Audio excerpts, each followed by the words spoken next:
При нашем ритме жизни остается мало времени на отдых. В нашей программе вы окунетесь в увлекательный мир путешествий, экстрима, охоты и рыбалки. Еженедельно мы будем переносить вас в самые красивые уголки Казахстана.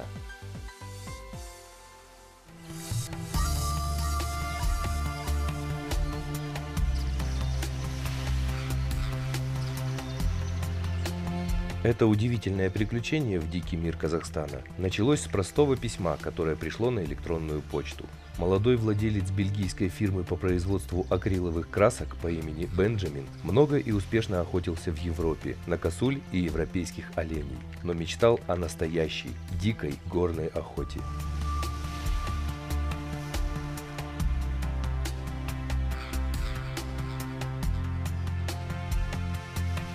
Внимательно просмотрев все, что предоставил на эту тему интернет, он вдохновился охотой на морала именно в Казахстане. Сегодня в парках спрос на морали и охоты превышает предложение. Туры бронируются за год вперед, причем заранее вносится безвозвратная предоплата. Заграничные гости прилетели в 12 часов вечера и решили, не отдыхая после перелета, немедленно выехать к месту охоты.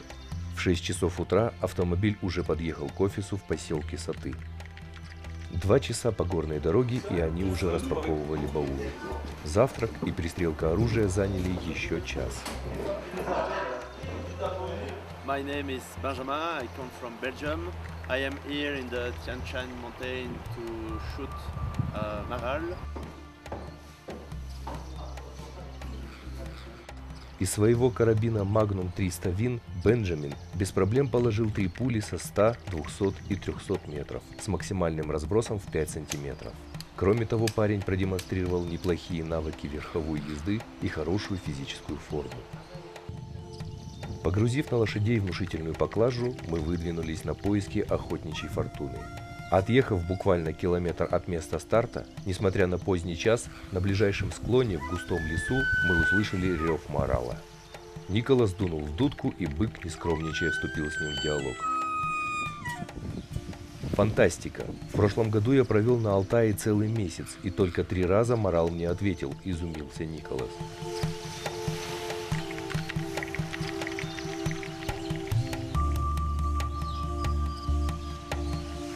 Еще через километр удалось увидеть приличного рогача с 2 самками, буквально в 700 метрах от тропы. Но место оказалось слишком сложным для скрадывания, да и время для охоты было неподходящее, и мы начали подъем.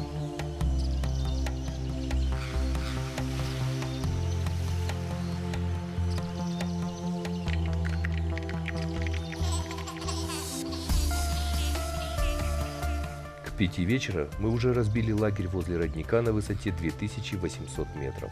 Альпийские болотца были истоптаны моралами, везде чернели грязевые ванны.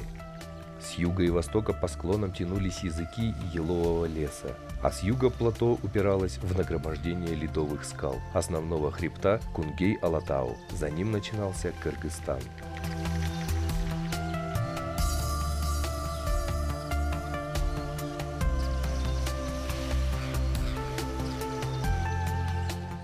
В 400 метрах несколько молодых теков сдержанно разглядывали нашу делегацию, не выражая особого интереса к нашим персонам. Когда мы им надоели, они отошли чуть в сторону и занялись своими делами. Чуть позже мы вышли на охоту.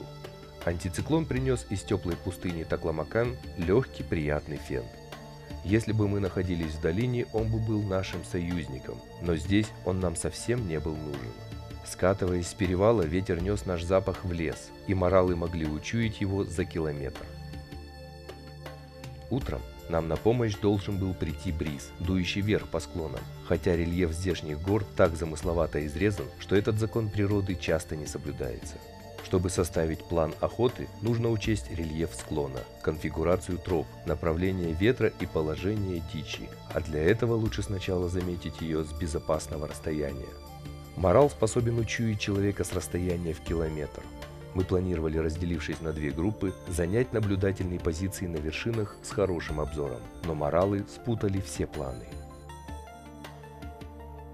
Игнорируя все правила честной охоты и направления ветра, неподалеку от лагеря из леса вышел средних размеров бык. охота могла бы закончиться в первый же час первого дня, причем без всяких физических усилий, если бы Бенджамина устроил такой вариант. Но ему, к сожалению, требовалось хотя бы немного романтики. Морал исполнил для него под дудку несколько романтических арий и не спеша скрылся за гребнем. Зато к хору из соседнего ущелья присоединился еще один густой бас. За вечер мы наблюдали 7 самцов морала, из которых не менее 2 с расстояния надежного выстрела.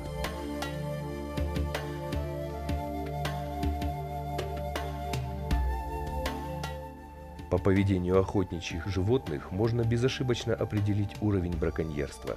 В местах с круглогодичным прессом животные, заметив человека с расстояния в 700 метров, не раздумывая бросаются в паническое бегство.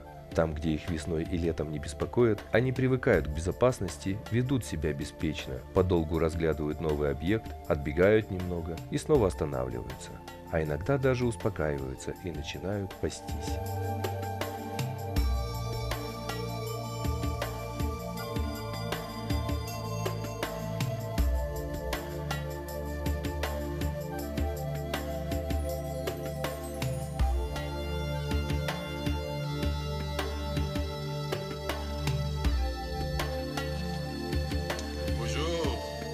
Ça va, vous ici?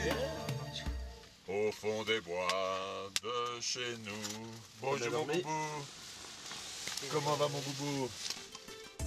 На следующее утро мы проехались на лошадях несколько километров по краю плато и наблюдали еще несколько моралов, один из которых показался нам очень даже ничего.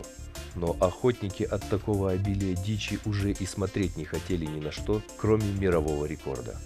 Когда мы траверсом пересекали открытый склон, внизу, метрах в 100 от нас, вдоль реки шумной гурьбой двигалось стадо кабанов, голов 40, не обращая на нас никакого внимания. Кабаны вообще плохо видят снизу вверх.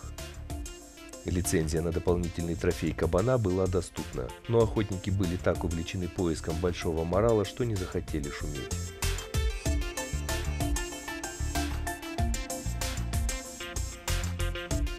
А на одном из хребтов гуляли волки.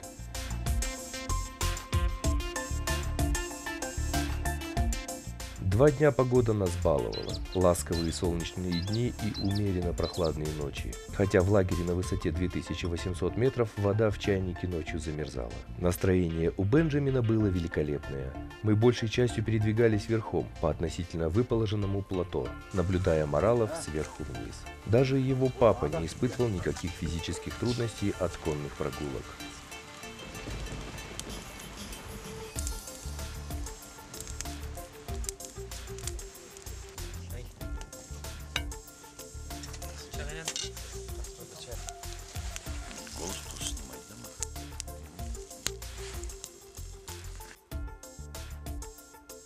На третий день, во время послеобеденной сиесты, на горизонте появилось маленькое облачко и разрушило наше безоблачное существование. Белое и пушистое облачко быстро превратилось в тучу. Надвигался циклон.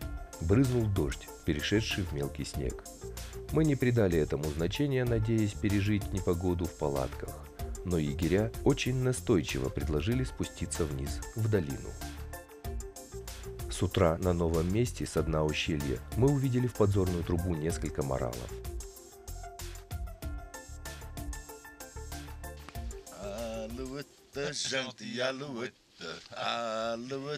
Je te plumerai la tête, je te plumerai la tête, et la tête. Ah, Alouette.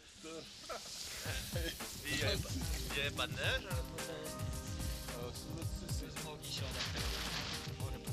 Но, похоже, их дождь напугал меньше, чем нас, и они, вопреки прогнозам, по-прежнему бодро пищали и гонялись друг за другом возле верхней границы леса. Склоны были крутые и почти непроходимые для лошадей. Егеря предложили Бенджамину подкрадываться к моралам пешком, снизу вверх, но это оказалось очень далеко. Тут гости поняли еще одну особенность нашей национальной охоты. Склоны в Кунгей-Алатау крутые, и лошади на 5-6 день охоты устают и уже не в состоянии проделывать длинные подъемы. Сообразив, что таскаться всей компанией по дну ущелья можно до скончания века, я убедил отца, что если он хочет, чтобы сын вернулся с трофеем, то ему лучше пару дней порыбачить. Нужно отдать должное, не без долгих пререканий все на это согласились. Одна группа с отцом отправилась на рыбалку. Забегая вперед, скажу, что рыбалка удалась, и наш кок в базовом лагере творил с свежей форелью чудеса. А мы с Бенджамином и двумя ребятами по едва заметной морали и тропе принялись штурмовать очень крутой противоположный склон. Циклон наступал, дождь переходил в снег и наоборот. Даже Гортекс промок насквозь. Я еще раз убедился, что лучшая обувь в этих условиях — резиновые сапоги. Большой морал лежал на опушке между клиньями леса в 600 метрах на противоположном склоне и время от времени оглашал окрестности воплями. Мы рассчитывали, что к вечеру он начнет двигаться и приблизится хотя бы на 200 метров. Часам к 5 он действительно начал двигаться, но не спустился к нам, а напротив ушел на гребень. Вечером еще один большой морал в сумерках прошел в 100 метрах от нас, но Бенджамин не захотел стрелять, так как первый морал был больше. Чтобы не спугнуть моралов, ночевать пришлось на крутом склоне елового леса. Было влажно, ночь казалась невыносимо длинной, но всю ночь рядом свистели моралы. Это радовало. Бенджамин, по его признанию, заснуть не смог. На второй день утром моралы паслись выше. Мимо нас прошло несколько, но не тот, который нам был нужен. Думаю, многие на месте Бенджамина в этой ситуации стрельнули бы в первого попавшегося морала и уехали бы в Европу, до конца жизни писать мемуары в Фейсбуке. Но Бенджамин не выстрелил, он ждал своего морала.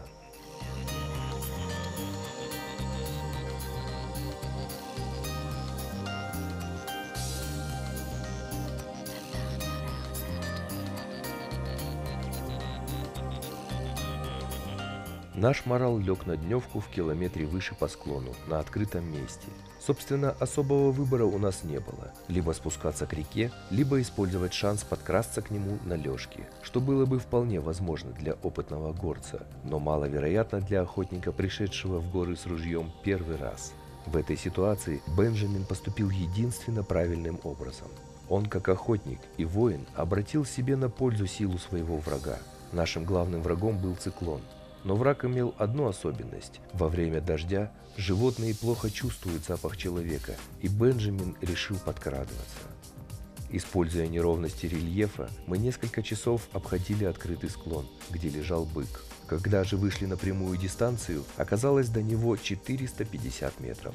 Дистанция, можно сказать, рабочая, но не на все 100. Последние 150 метров Бенджамин полз в кустах орчи и шиповника.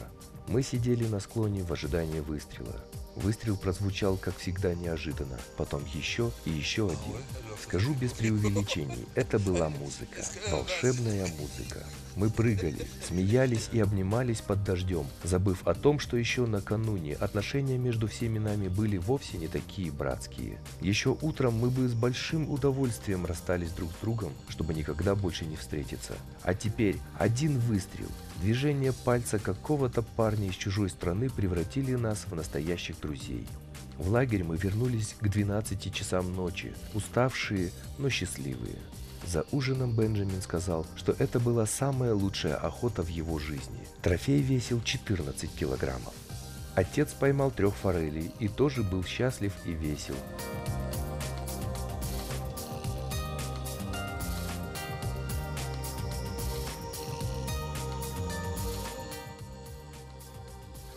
Я бы тоже написал, что это лучшая охота в моей жизни и все такое.